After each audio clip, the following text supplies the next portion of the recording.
commande dans un couple? Qui est le patron ou la patronne, l'homme ou la femme? Toutes les réponses à toutes les questions du monde se trouvent dans la Torah, dans la Bible et dans la section biblique de cette semaine, qui est la paracha de la vie de Sarah, qui s'appelle en hébreu, la version originelle de la Bible, Chaye Sarah, la vie de Sarah. Nous avons toutes les réponses à ces épineuses questions. En effet, le Zohar, qui est le livre fondamental de la Kabbale, nous enseigne que le couple Abraham-Sarah, le premier couple juif de l'histoire, eh bien, traite de la relation entre l'âme et le corps. Chaque fois, nous dit le Zohar, que la Bible, que la Torah nous parle d'Abraham, par allusion, la Torah parle de l'âme. Et lorsqu'elle parle de Sarah, elle parle du corps. Qui doit écouter l'autre? Est-ce que l'âme doit écouter le corps ou est-ce que le corps doit écouter l'âme? Eh bien, la paracha de cette semaine, la section biblique qui porte le nom de Chaye Sarah, la vie de Sarah, et Sarah, qui est la première femme juive du monde, donc, est morte à l'âge vénérable de 127 ans, et par le mérite des 127 années où elle a servi Dieu de tout son cœur et de toute son âme, sa descendante, un millier d'années plus tard, la reine Esther, par le mérite des 127 années de la vie de Sarah, consacrée à la sainteté, à Dieu, eh bien, sa descendante, la reine Esther, a eu le mérite de régner sur les 127 provinces de l'empire d'Aspérus, l'empire perse de l'époque qui incluait le monde entier. Et la paracha de cette semaine commence par cette description très émouvante, très triste également, de la mort de Sarah. La paracha, la section biblique de cette semaine, nous dit « Vatamot Sarah » dans la version originale hébraïque, Sarah mourut. Où mourut-elle? À Kiryat Arba, dans la caverne des quatre. Cette localité, la caverne des quatre, est appelée ainsi du nom des quatre couples, pères de l'histoire de l'humanité, qui vont y être enterrés. Il y avait déjà là-bas, lorsque Sarah est morte, les corps de Adam et Ève, Adam et Chava, le premier couple de l'histoire de l'humanité. Plus tard, Abraham allait reposer auprès de sa femme Sarah, qui est enterrée dans la paracha de cette semaine. Plus tard, allaient s'y adjoindre les corps de Isaac, Yitzhak et son épouse Rivka, Rebecca. Et plus tard encore, allaient y dormir également les corps du troisième patriarche, Jacob, Yaakov, surnommé également Israël, après son combat avec l'ange, et son épouse Léa. Et donc, la Torah nous dit que Sarah mourut à Kiryat Arba, dans la caverne des quatre, la caverne des quatre couples, père de l'humanité, père du peuple juif, mais aussi de l'ensemble de l'humanité. Mais le Zohar, le livre de Kabbale, qui nous explique le sens profond de chaque mot de la Torah, le Zohar explique en vérité que ce nom, la caverne des quatre, c'est une allusion aux quatre éléments qui composent le corps et qui sont dans l'ordre: le feu qui ne fait que monter, l'air qui plane mais ne descend pas, l'eau qui descend et la terre, le quatrième élément, qui non seulement tombe mais ne bouge pas, ne bouge plus une fois qu'il est tombé. Eh bien, donc, ces quatre éléments qui composent le corps, nous dit le Zohar, eh bien, c'est une allusion aux quatre éléments qui composent le corps. C'est pour cela que Sarah a été enterrée, morte à Kiryat Arba. Hi-Chevron, c'est à Hébron, à Chevron. Et le mot Chevron, hébreu en hébreu, vient du terme chibou, chaver, qui veut dire uni, unifié, ami, un. C'est-à-dire que les quatre éléments étaient unis pour former un seul corps, mais ils vont maintenant se dissoudre, continue le verset biblique, Eretz Canaan, dans la terre de Canaan. Le verset biblique continue en disant Vatal, Abraham est monté. Abraham est une allusion à l'âme, comme Sarah est une allusion au corps. Abraham est monté, car si le corps se dissout, les quatre éléments retournent chacun à leur source, le feu au feu, l'air à l'air, la terre à la terre, l'eau à l'eau. Mais l'âme, elle, conserve son unité. Vatal, Abraham, mais Alpenemeto, Abraham s'éleva de la face de sa mort. L'âme s'élève plus haut que le corps, elle ne meurt pas. Et comme Abraham se leva pour prononcer l'oraison funèbre de Sarah et pour la pleurer, car l'âme continue de pleurer le corps après la mort. Elle garde un lien avec le corps et elle pleure le corps pendant les 11 mois où on dit la prière du Kaddish et jusqu'à la fin du 12e mois de deuil, car elle conserve toujours un lien avec le corps. Mais puisque Sarah, c'est une allusion au corps et que Abraham, c'est une allusion à l'âme, comment se fait-il que quelques sections bibliques plus tôt, lorsque Sarah a exigé de son mari Abraham de chasser sa concubine Agar et son fils Ishmaël dans le désert, parce qu'ils étaient un trop mauvais exemple pour leur fils Yitzhak, eh bien, Abraham au début a refusé parce qu'il aimait non seulement sa concubine, mais il aimait aussi son fils Ishmaël. Eh bien, Dieu a donné raison à Sarah, Dieu est intervenu et a dit à Abraham, qui symbolise donc l'âme, tout ce que te dit Sarah, tout ce que te dit le corps, Shma Bekola, écoute sa voix, car Sarah, le corps, est une plus grande prophétesse que toi. Mais tout le but du judaïsme, tout le but de toute spiritualité d'ailleurs, c'est que l'âme dicte ses volontés au corps. Bien sûr, c'est évident, comme on connaît la fameuse histoire du 5e rabbi de Lubavitch, le rabbi Shalom Dovber, le rabbi Rachab, qui avait été rencontrer le père de la psychanalyse, Sigmund Freud, à Vienne. Et Sigmund Freud avait demandé au rabbi de Lubavitch de l'époque, ça se passait tout au début du XXe siècle, bien entendu, que faites-vous dans la vie? Le rabbi avait répondu, j'enseigne le chassidisme. La chassidoute, Freud avait demandé, mais cela consiste en quoi le chassidisme? Alors le rabbi avait répondu, cela enseigne le fait que l'esprit, le cerveau, l'âme, doit indiquer au cœur ce que lui, le cœur, doit désirer. Et Freud avait répondu, mais c'est impossible, le cerveau et le cœur sont deux ennemis irréductibles, on ne peut pas les réconcilier. Et le rabbi de Lubavitch avait répondu, au moins jeter une ligne téléphonique entre les deux. Donc nous avons toujours ce problème. L'esprit, l'âme, c'est lui bien sûr qui doit diriger le cœur et par l'intermédiaire du cœur diriger le corps entier. Comment se fait-il que dans une paracha précédente, lorsque Abraham, qui symbolise l'âme, veut garder absolument son fils Ishmaël chez lui et que Sarah, le corps, dit non, tu les chasses dans le désert, Dieu ordonne à l'âme d'écouter le corps, Dieu ordonne à Abraham d'écouter Sarah en lui disant cette phrase célèbre, tout ce que te dit Sarah, tout ce que te dit le corps, écoute sa voix. Pour répondre à cette épineuse question, eh bien nous avons une réponse du premier maître du chassidisme, Rabbi Israël Baal Shem Tov, qui était né en l'an 1698, ça fait environ 300 ans aujourd'hui, et le Baal Shem Tov avait commenté un célèbre verset de la Bible qui dit si tu vois l'âne, à l'époque on chevauchait sur des ânes au Moyen-Orient, il y en a encore d'ailleurs qui chevauchent toujours sur des ânes aujourd'hui, eh bien si tu vois l'âne de ton ennemi qui plie sous sa charge parce qu'elle est trop lourde pour lui, et tu ne voudras pas l'aider puisque c'est l'âne de ton ennemi, au contraire, va l'aider à plus forte raison, encore plus que si c'était l'âne de ton ami. Et on sait qu'en hébreu, le mot âne se dit chamor, ce qui est composé des mêmes lettres que le mot chomer, qui signifie la matière. Donc plus profondément, analyser ainsi le Baal Shem Tov, ce verset, lorsque tu verras, lorsque tu réfléchiras et tu arriveras à voir la vérité, à voir clairement que la matière, le corps, c'est ton ennemi, parce que le matin tu veux te lever tôt pour aller faire la prière et le corps te dit non, reste encore à dormir. Tu voudrais bien suivre un régime parce que tous les médecins t'ont dit qu'il fallait absolument que tu le fasses, mais le corps te dit laisse-moi manger ce que je veux. Tu voudrais, l'âme, l'esprit te dit arrête de fumer, mais le corps te dit laisse-moi tranquille, j'ai envie d'aligner, bouffer sur bouffer.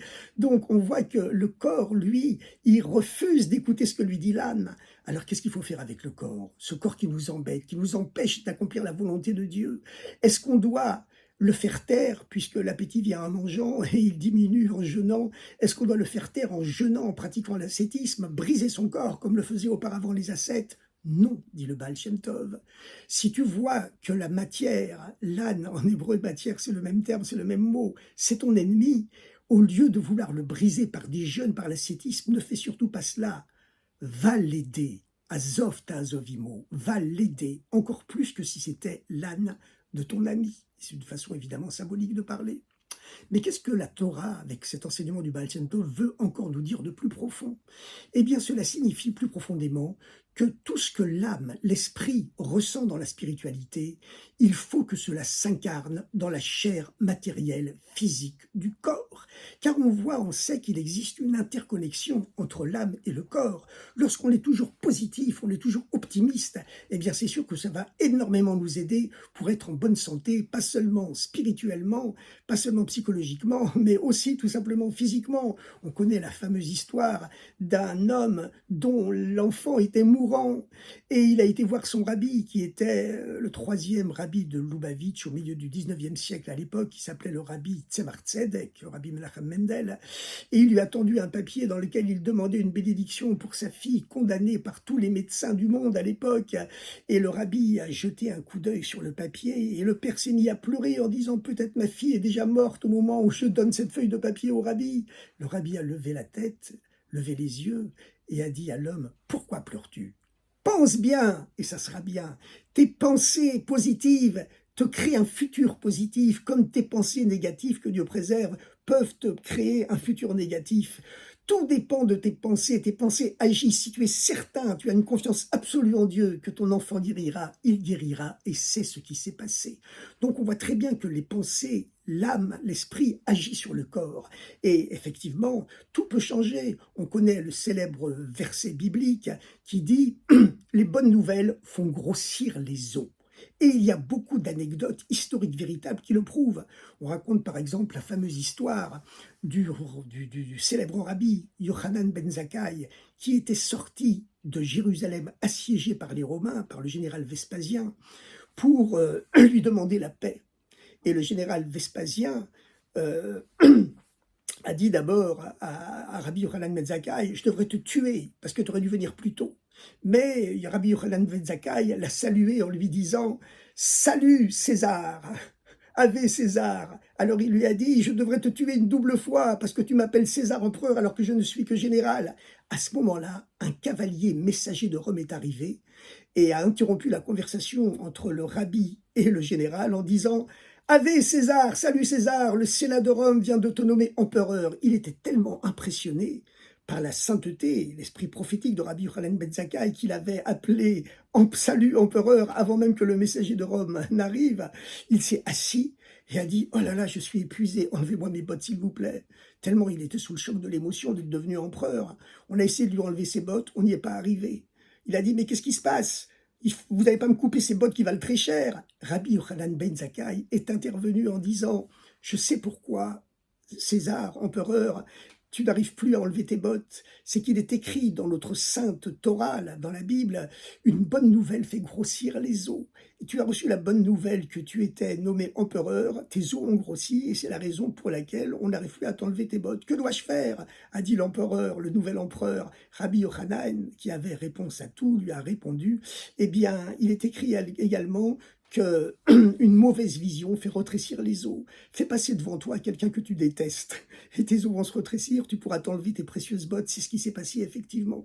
Donc on voit que l'esprit et le corps sont connectés. D'ailleurs, on connaît l'histoire d'un rabbi du 19e siècle, le rabbi Nahum de Tchernobyl, qui était devenu gros, physiquement gros, presque obèse, à cause du plaisir qu'il avait lorsqu'il répondait au Kaddish en disant « Amen Yehish Merabah », il éprouvait une telle extase, un tel plaisir physique que les plaisirs font grossir et il était devenu presque obèse à cause de ce plaisir qu'il avait dans l'extase divine.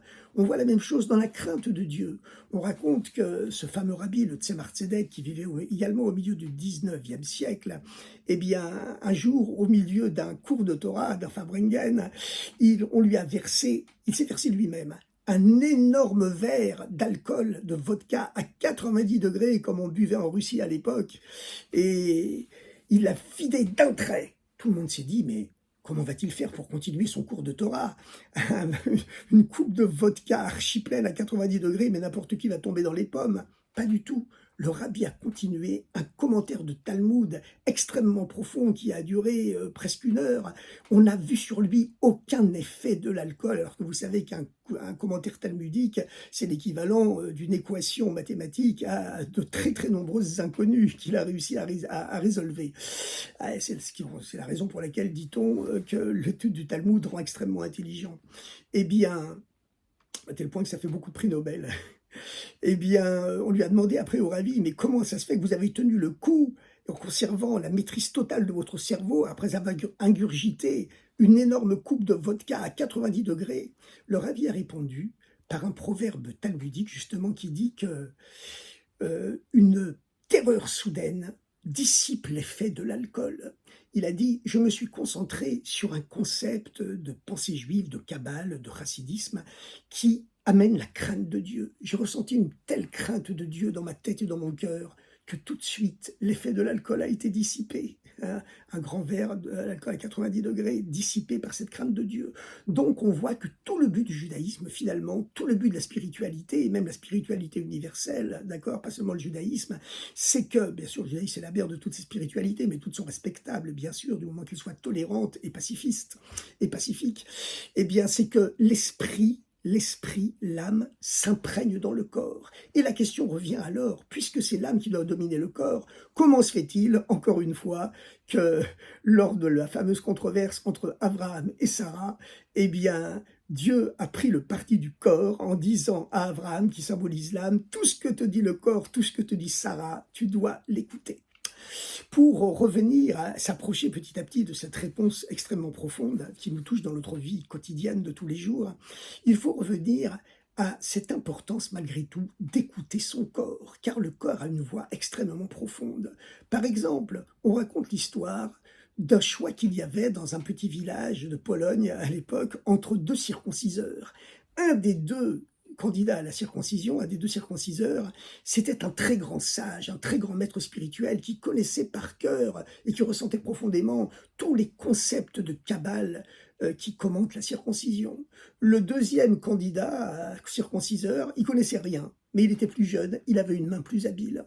On a demandé au rabbi de l'époque, c'était toujours le rabbi le Tzemar Tzedek, lequel des deux on devait choisir, celui qui a la plus grande âme, apparemment, puisqu'il connaît par cœur tous les concepts de la Kabbale se référant à la circoncision, ou alors le plus jeune qui connaît rien, en tout cas beaucoup moins, mais qui a une main plus ferme, plus habile. Le rabbi a répondu sans hésiter: il faut choisir le plus jeune, même s'il connaît beaucoup moins de choses, parce que l'important, c'est de couper en matériel, c'est en matériel, dans la chair matérielle physique que l'on coupe. Donc on voit encore une fois que dans ce cas, dans ce choix, c'était l'âme, l'esprit qui devait écouter le corps, c'était la dimension matérielle de la chose qui était la plus importante. Eh bien, c'est cela le judaïsme. Il faut avoir toujours cette balance, cette interconnexion entre l'âme et le corps. Mais il faut savoir qu'il existe un mystère plus profond dans le dévoilement de Dieu, et surtout ce dévoilement qui aura lieu lorsque viendront les temps messianiques. C'est qu'en réalité, l'étincelle divine qui fait vivre toutes les cellules du corps, elle est plus haute encore, plus élevée que l'étincelle divine, la parcelle de Dieu, qui fait vivre l'âme. Aujourd'hui, à notre époque, comme nous sommes en exil, c'est l'âme, cette parcelle de Dieu qui est dans l'être humain, qui fait vivre le corps. Mais en réalité, lorsque le Messie sera là, il y aura un dévoilement de Dieu beaucoup plus grand qui se produira, et on se rendra compte, à ce moment-là, il y aura le dévoilement de cette étincelle divine qui est présente dans toutes les cellules physiques du corps, et cette étincelle divine, cette parcelle de Dieu, cette force divine qui habite la chair physique du corps, elle est beaucoup plus haute encore que l'étincelle divine qui est présente dans l'âme. Et comme aujourd'hui, c'est l'âme qui donne la vie au corps, lorsque le Messie sera là, eh bien ce sera le corps qui donnera la vie à l'âme, parce que la force divine qui est dans le corps, eh bien, elle sera dévoilée et elle est beaucoup plus intense encore que la force divine qui est dans l'âme, parce que la force divine qui est dans l'âme, c'est un reflet de Dieu, c'est une lumière de Dieu, tandis que la force divine qui est dans le corps, dans la matérialité, c'est l'essence de Dieu, pas seulement pas seulement un reflet de son existence, mais son essence même.